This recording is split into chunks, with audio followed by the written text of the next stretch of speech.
नमस्ते। आज के इस नए विश्लेषण में हम एक ऐसी आम पर बहुत ही निराश करने वाली समस्या पर बात करने वाले हैं जिसका सामना हम सब ने जिंदगी में कभी ना कभी जरूर किया है। समस्या क्या है? बड़े बड़े सपने तो हैं, लेकिन आलस की वजह से पहला कदम ही नहीं उठ पाता। पर क्या हमें पता है कि पुराने जापान के सामुराई योद्धाओं के पास इसका एक बेहद, सच में एक बहुत ही असरदार इलाज था। आज हम उसी सोर्स मटेरियल को समझेंगे जो किसी भी काम को शुरू करने का हमारा पूरा नजरिया बदल कर रख देगा। अब यहाँ एक बड़ा अजीब सा सवाल उठता है। क्या महत्वाकांक्षा यानी आगे बढ़ने की वो जो बहुत बड़ी चाह होती है, क्या वो असल में हमारी नाकामी का कारण बन सकती है? सुनने में थोड़ा अजीब लग रहा होगा, है ना? क्योंकि बचपन से हमें यही तो सिखाया गया है कि सपने हमेशा बड़े होने चाहिए। लेकिन जरा सोचकर देखते हैं, जब अपनी मंजिल की तरफ बस एक पहला कदम उठाना ही किसी पहाड़ जैसा लगने लगे, तब असल में होता क्या है? चलिए पहले भाग पर आते हैं, महत्वाकांक्षा का जाल। इसे समझने के लिए फ्यूडल जापान के एक जवान समुराई की कहानी पर गौर करते हैं। इसका नाम था यूकी। यूकी का बस एक ही सपना था, अपने देश का सबसे महान योद्धा बनना। वो रोज घंटों तक अपनी तैयारी के बारे में बातें करता, पुरानी महान लड़ाइयों की कहानियां पढ़ता और बस जीत के बड़े बड़े सपने देखता रहता था। उसे सच में लगता था कि ये जो उसकी बड़ी महत्वाकांक्षा है, यही उससे महानता की चोटी तक पहुंचा देगी। लेकिन सच्चाई और उसके सपनों के बीच एक बहुत बड़ी खाई थी। एक तरफ तो थे उसके वो बड़े बड़े सपने, जैसे कि कई तरह के हथियार चलाना सीखना, नई और उलझी हुई रणनीति समझना और अपने क्लैन के लिए बहुत सारा सम्मान जीतना। पर दूसरी तरफ जब असली अभ्यास का वक्त आता तो रोज नए बहाने तैयार रहते थे। कभी लगता अरे आज तो मौसम खराब है, कभी तबीयत ठीक नहीं लगती, या फिर ये बहाना मिल जाता कि नहीं, अभ्यास शुरू करने से पहले थोड़ी और बेहतर तैयारी करनी चाहिए। तो इसका नतीजा क्या निकला? बिना किसी क्रिया यानी बिना एक्शन के इस हद से ज्यादा महत्वाकांक्षा ने उसकी जिंदगी को वहीं का वहीं रोक दिया। सालों बीत गए, सपने तो और बड़े होते गए, लेकिन क्षमता बिल्कुल नहीं बढ़ी। फिर एक दिन एक बहुत ही कड़वी सच्चाई का एहसास हुआ। बाद में आने वाले जो छोटे और नए योद्धा थे, जो रोज चुपचाप लगातार अभ्यास करते थे, वो यूकी से कहीं आगे निकल गए थे। उन सपनों ने उसे ताकतवर नहीं बल्कि अंदर से कमजोर बना दिया था। वो बिल्कुल निराश था, बिना किसी तैयारी के था और पूरी तरह पछतावे से भर गया था। ये हमें ले आता है दूसरे भाग पर, प्रेरणा का भ्रम। यूकी की ये कहानी एक ऐसी इंसानी फितरत को दर्शाती है जो हम सब में होती है। उसने ख्याली दुनिया में जीने को ही अपनी पहचान बना लिया था, और इस चीज ने क्या चाहिए और क्या करना पड़ेगा के बीच एक बहुत बड़ी खाई पैदा कर दी थी। रोजाना के अभ्यास की जो असुविधा होती है, जो मेहनत होती है, उसे सहने की बजाय वो बस अपने सुनहरे भविष्य के बारे में सोचकर ही आराम ढूंढता रहा। असल में ये एक बहुत बड़ा मनोवैज्ञानिक जाल है। होता क्या है कि जब हम अपनी योजनाओं के बारे में बहुत बातें करते हैं तो हमारा दिमाग हमें ऐसे इनाम देता है जैसे हमने वो काम सच में पूरा कर लिया हो। सपने सिर्फ कागजी योजनाएं बनकर रह जाते हैं, दिमाग खुश हो जाता है और इससे आता है आलस, और आखिर में सिर्फ वक्त हाथ से निकल जाता है। मंजिल जितनी बड़ी लगती है, उसकी दूरी देखकर घबराहट उतनी ही ज्यादा होती है, और उन छोटे छोटे कदमों को उठाना उतना ही टाल दिया जाता है जो हमें सच में आगे ले जाते हैं। तो यहाँ पर सबसे अहम बात ये निकल कर आती है कि बिना अभ्यास के सिर्फ तैयारी करते रहना असल में आलस का ही एक रूप है, यानी भेस बदला हुआ आलस। हम गुमान में रहते हैं कि हाँ, तैयारी हो रही है, हम आगे बढ़ रहे हैं, लेकिन सच तो ये है कि हम उस काम से दूर भाग रहे होते हैं जो सच में नतीजा लाएगा। प्रेरणा का इंतजार करना, अपने भविष्य का नियंत्रण अपनी पल पल बदलती भावनाओं को दे देना है, और जो वक्त एक बार चला गया वो लौटकर कभी वापस नहीं आता। अब चलते हैं तीसरे भाग की तरफ, काइजन का मार्ग। तो इस पूरे चक्रव्यूह का समाधान आखिर है क्या? सदियों पहले जापान के महान स्वॉर्ड्समैन मियामोटो मुसाशी ने इस सच्चाई को बहुत अच्छे से समझ लिया था। उन्होंने महान बनने के लिए कभी किसी अचानक आने वाली प्रेरणा या चिंगारी का इंतजार नहीं किया।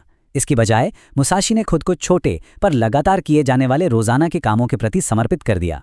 उन्हें बिल्कुल साफ पता था कि महानता एक रात में नहीं आती, बल्कि शांति से लगातार एक ही चीज को बार बार दोहराने से बनती है। इस नियम को सामुराई अपनी भाषा में काइजेन नुमी कहते थे, जिसका मतलब है छोटे छोटे सुधार का रास्ता। सामुराई भले ही अपने नाटकीय युद्धों के लिए जाने जाते थे, लेकिन उनकी असली ताकत उनके उस रोजाना के नीरस और शांत अभ्यास में छिपी थी। उनका सीधा सा मानना था कि पहाड़ को एक बार में छलांग मारकर नहीं चढ़ा जा सकता, बल्कि एक वक्त पर एक कदम बढ़ाकर ही चढ़ा जा सकता है। पहाड़ की चोटी की तरफ बस घुरते रहने से या वहां पहुंचने की दुआ करने से कभी कुछ हासिल नहीं होता। एक आलसी छात्र के सफर पर गौर करते हैं जिसने इस काइजन को अपनाया। उसने फैसला किया कि वो रोज सुबह अपनी तलवार की सिर्फ एक बेसिक मुद्रा का अभ्यास करेगा। पहले दिन उसके दोस्त उस पर हंसे, बोले अरे इस छोटे से प्रयास का क्या फायदा। लेकिन एक महीने बाद बिना रुके अभ्यास करने की वजह से वो मूवमेंट उसके शरीर के लिए बिल्कुल स्वाभाविक हो गई। और 6 महीने बाद एक ऐसी मजबूत नींव तैयार हो गई थी जिसकी मदद से मुश्किल और आगे की विधियां सीखना उसके लिए बहुत आसान हो गया। वहीं उसके दूसरे दोस्त जो किसी बड़ी प्रेरणा का इंतजार कर रहे थे, वो आज भी वहीं थे जहां से उन्होंने शुरुआत की थी। इससे एक सच्चाई सामने आती है, प्रेरणा क्रिया के आगे नहीं चलती, बल्कि क्रिया प्रेरणा से आगे चलती है। हमें अक्सर लगता है कि प्रेरणा एक चिंगारी है जो हमसे काम करवाएगी, लेकिन समुराई समझते एक्सट्रीम थे कि जब हम कदम उठाते हैं तो एक रफ्तार बनती है, और उस रफ्तार से जो ऊर्जा आती है हम उसी को नया जोश समझ लेते हैं। जो लोग सच में सबसे ज्यादा सफल होते हैं वो रोज उत्साहित महसूस नहीं करते, बल्कि वो तब भी अपना काम करते हैं जब उनका जरा सा भी मन नहीं कर रहा होता। और यही है हमारा चौथा भाग, भावना से पहले क्रिया। कदम उठाने से पहले किसी बेहद सही एहसास का इंतजार करना कैसा है? ये तो बिल्कुल वैसा ही है जैसे किसी लंबे सफर पर निकलने से पहले मौसम के बिल्कुल ठीक होने का इंतजार करना। अगर बारिश रुकने का इंतजार करते रहेंगे तो हो सकता है जिंदगी भर इंतजार ही करना पड़ जाए। जबकि जो लोग बारिश में चलने की हिम्मत जुटाते हैं वो सबसे पहले अपनी मंजिल तक पहुंच जाते हैं। यहाँ एक बहुत ही शक्तिशाली विचार है। यांग्यू मुनेनोरी, जो एक महान सामुराई शिक्षक थे, उन्होंने फरमाया था, जो तलवार पूरी तरह से सही हालात का इंतजार करती है वो कभी अपने म्यान से बाहर ही नहीं आती। इस बात को जरा समझने की कोशिश करते हैं। अगर इंतजार ही करना है एकदम ठीक वक्त का, तो वो इंतजार कभी खत्म नहीं होगा। और ये बात कितने शानदार तरीके से हमें बताती है कि प्रेरणा का इंतजार करना असल में असुविधा या डर से बचने का एक बहाना है। हमें काम शुरू करने की उस थकान और असुविधा से डर लगता है। जब मेहनत का तुरंत नतीजा नहीं दिखता तो हम पीछे हट जाते हैं। लेकिन सच्चा अनुशासन क्या है? वो इस असुविधा से दूर भागना नहीं है, बल्कि इसके बीच से होकर आगे बढ़ना है।